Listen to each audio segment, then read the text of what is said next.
ನಮಸ್ಕಾರ ಸ್ನೇಹಿತರೆ, ಇಂದಿನಿಂದ 555 ವರ್ಷಗಳವರೆಗೂ ಈ 7 ರಾಶಿಯವರಿಗೆ ಶುಕ್ರ ದೆಸೆ ಅದೃಷ್ಟ ಕೈ ಹಿಡಿಯುತ್ತೆ. ಆಂಜನೇಯ ಸ್ವಾಮಿಯ ಕೃಪೆಯಿಂದಾಗಿ ರಾತ್ರೋರಾತ್ರಿ ಕೋಟ್ಯಾಧಿಪತಿಗಳಾಗ್ತೀರಾ. ಇಂದಿನಿಂದ 555 ವರ್ಷಗಳವರೆಗೂ ಇಷ್ಟೆಲ್ಲ ಅದೃಷ್ಟವನ್ನು ಪಡೆದಿರ್ತಕ್ಕಂಥ ಅದೃಷ್ಟವಂತ ರಾಶಿಗಳು ಯಾವುವು ನೋಡೋಣ. ಅದಕ್ಕಿಂತ ಮೊದಲು ಆಂಜನೇಯ ಸ್ವಾಮಿಗೆ ಒಂದು ಲೈಕ್ ಕೊಟ್ಟು ಪ್ರತಿದಿನ ಭವಿಷ್ಯ ತಿಳಿಯಲು ನಮ್ಮ ಚಾನೆಲ್ ಅನ್ನು ಸಬ್ಸ್ಕ್ರೈಬ್ ಮಾಡಿ. ಫಾಸ್ಟ್ ನೋಟಿಫಿಕೇಶನ್ಗೆ ಬೆಲ್ ಐಕಾನ್ ಮೇಲೆ ಕ್ಲಿಕ್ ಮಾಡಿ, ಆಲ್ ಅಂತ ಸೆಲೆಕ್ಟ್ ಮಾಡಿ. ನಿಮ್ಮ ಜೀವನದ ಸಕಲ ಸಮಸ್ಯೆಗಳಾದಂತಹ ಸತಿಪತಿ ಕಲಹ, ಪ್ರೀತಿಯಲ್ಲಿ ಮೋಸ, ಭೂಮಿ ವಿಚಾರ, ಕೋರ್ಟ್ ಕೇಸ್, ವ್ಯಾಪಾರ, ಹಣಕಾಸಿನ ತೊಂದರೆ, ಸಾಲಬಾಧೆ, ಸ್ತ್ರೀಯರ ಗುಪ್ತ ಸಮಸ್ಯೆ, ಹೀಗೆ ಹಲವಾರು ಸಮಸ್ಯೆಗಳಿಗೆ ಶಾಶ್ವತ ಪರಿಹಾರ ಮಾಡಿಕೊಡ್ತಾರೆ. ಡಿಸ್ಪ್ಲೇ ಮೇಲೆ ಕಾಣ್ತಕ್ಕಂಥ ಗುರೂಜಿ ಅವರ ನಂಬರ್ಗೆ ಒಮ್ಮೆ ಕರೆ ಮಾಡಿ ನೋಡಿ. ಹೌದು, ಈ 7 ರಾಶಿಯವರಿಗೆ ಅದೃಷ್ಟ ಕೈ ಹಿಡಿತಾ ಇದ್ದು ಶುಕ್ರ ದೆಸೆ ಶುರುವಾಗಿದೆ. ಆಂಜನೇಯ ಸ್ವಾಮಿಯ ಕೃಪಕಟಾಕ್ಷದಿಂದ ರಾತ್ರೋರಾತ್ರಿ ಕೋಟ್ಯಾಧಿಪತಿಗಳಾಗ್ತಾರೆ ಅಂತ ಹೇಳಲಾಗ್ತಾ ಇದೆ. ಹೌದು, ಸಾಕಷ್ಟು ವರ್ಷಗಳಿಂದ ಕಷ್ಟಪಟ್ಟು ದುಡಿತಿರ್ತಕ್ಕಂಥ ಈ ರಾಶಿಯವರು ಮುಂದಿನ ದಿನಗಳಲ್ಲಿ ಗೌರವ ಸನ್ಮಾನಗಳನ್ನು ಸ್ವೀಕರಿಸ್ತಾರೆ. ಯಾವುದೇ ರೀತಿಯ ದೊಡ್ಡ ಜವಾಬ್ದಾರಿಯನ್ನು ನೀಡಿದರೂ ಕೂಡ ನೀವು ಅದನ್ನು ಸರಿಯಾದ ರೀತಿಯಲ್ಲಿ ನಿಭಾಯಿಸೋದ್ರಿಂದ ನೀವು ಜೀವನದಲ್ಲಿ ಸಾಕಷ್ಟು ಲಾಭವನ್ನು ಪಡೆದುಕೊಳ್ತೀರಾ. ಯಾವುದೇ ಹೊಸ ರೀತಿಯ ಯೋಜನೆಗಳನ್ನು ಪ್ರಾರಂಭ ಮಾಡೋದಕ್ಕೂ ಕೂಡ ನೀವು ಅದೃಷ್ಟವನ್ನು ಪಡ್ಕೊಂಡಿದ್ದೀರಾ ಅಂತ ಹೇಳಬಹುದು. ಇನ್ನು ಸಾಕಷ್ಟು ಸಮಯಗಳಿಂದ ಯಾವುದಾದ್ರೂ ಗುರಿಯನ್ನು ಸಾಧಿಸಬೇಕು ಅಂತ ನಿಮ್ಮ ಮನಸ್ಸಿನಲ್ಲಿ ಯೋಚನೆಯನ್ನು ಹೊಂದಿದ್ರೆ ಈ ಸಮಯದಲ್ಲಿ ನೀವು ಅದನ್ನು ಸಾಧಿಸ್ತೀರಾ.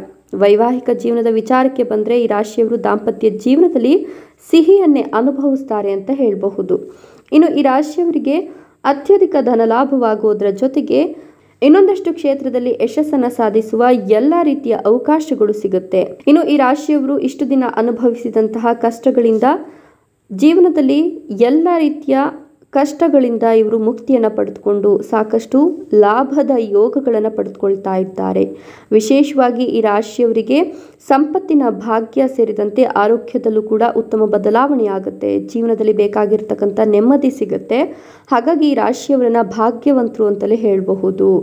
ಈ ರಾಶಿಯವರಿಗೆ ಆತ್ಮವಿಶ್ವಾಸ ಹಾಗೂ ಉತ್ಸಾಹ ಎರಡೂ ಕೂಡ ಹೆಚ್ಚಿಗೆ ಇರೋದ್ರಿಂದ ಮಾಡುವಂತಹ ಕೆಲಸಗಳಲ್ಲಿ ಎಲ್ಲದರಲ್ಲೂ ಕೂಡ ಸಕ್ರಿಯವಾಗಿ ಇವರು ತಮ್ಮನ್ನು ತಾವು ತೊಡಗಿಸಿಕೊಳ್ಳೋದ್ರಿಂದ ಲಾಭವನ್ನು ಇವರು ನಿರೀಕ್ಷೆ ಮಾಡಬಹುದು. ಇವರ ಜೀವನ ಶೈಲಿ ತುಂಬಾನೇ ವಿಭಿನ್ನವಾಗಿರೋದ್ರಿಂದ ಸಾಕಷ್ಟು ವಿಭಿನ್ನ ರೀತಿಯಲ್ಲಿ ಇವರು ಚಾಲೆಂಜ್ಗಳನ್ನು ಸ್ವೀಕಾರ ಮಾಡ್ತಾರೆ. ಅದರಲ್ಲೂ ಕೂಡ ಸಾಕಷ್ಟು ಲಾಭವನ್ನು ಇವರು ಗಳಿಸ್ತಾರೆ. ಉದ್ಯೋಗ ಕ್ಷೇತ್ರದಲ್ಲಿ ಅಸಾಮಾನ್ಯ ಸಾಧನೆಯನ್ನು ಮಾಡಿ ತೋರಿಸ್ತಾರೆ. ಇನ್ನು ಇವರ ಮೇಲಾಧಿಕಾರಿಗಳು ಇವರ ಕೆಲಸವನ್ನು ಮೆಚ್ಚಿ ಇವರ ಸಂಬಳವನ್ನು ಹೆಚ್ಚಿಗೆ ಮಾಡ್ತಾರೆ. ಜೊತೆಗೆ ಇವರಿಗೆ ಬಡ್ತಿಯನ್ನು ಕೂಡ ಕೊಡ್ತಾರೆ. ತುಂಬಾ ದಿನಗಳಿಂದ ಅರ್ಧಕ್ಕೆ ನಿಂತಹ ಕೆಲಸಗಳನ್ನು ಪರಿಪೂರ್ಣಗೊಳಿಸ್ತಾರೆ. ಅದನ್ನು ಪುನರಾರಂಭಗೊಳಿಸಿ ಅದನ್ನು ಸಾಧ್ಯವಾದಷ್ಟು ಬೇಗನೆ ಪುನರಾರಂಭ ಮಾಡೋದ್ರಿಂದ ಪರಿಪೂರ್ಣಗೊಳ್ಳುತ್ತೆ ಅಂತ ಹೇಳಬಹುದು.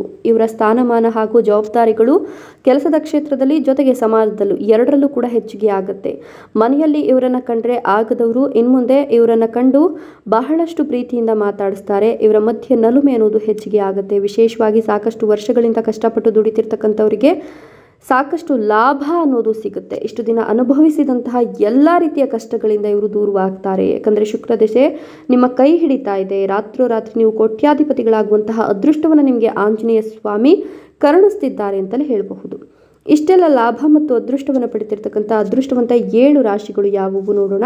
ಕಟಕ ರಾಶಿ, ಮೇಷ ರಾಶಿ, ಮೀನ ರಾಶಿ, ತುಲಾ ರಾಶಿ, ಕುಂಭ ರಾಶಿ, ವೃಶ್ಚಿಕ ರಾಶಿ, ತುಲಾ ರಾಶಿ. ಇವುಗಳಲ್ಲಿ ನಿಮ್ಮ ರಾಶಿ ಇದ್ದರೂ ಇಲ್ಲದಿದ್ದರೂ ಓಂ ಶನಿದೇವಾಯ ನಮಃ ಅಂತ ಕಮೆಂಟ್ ಮಾಡಿ. ಧನ್ಯವಾದಗಳು.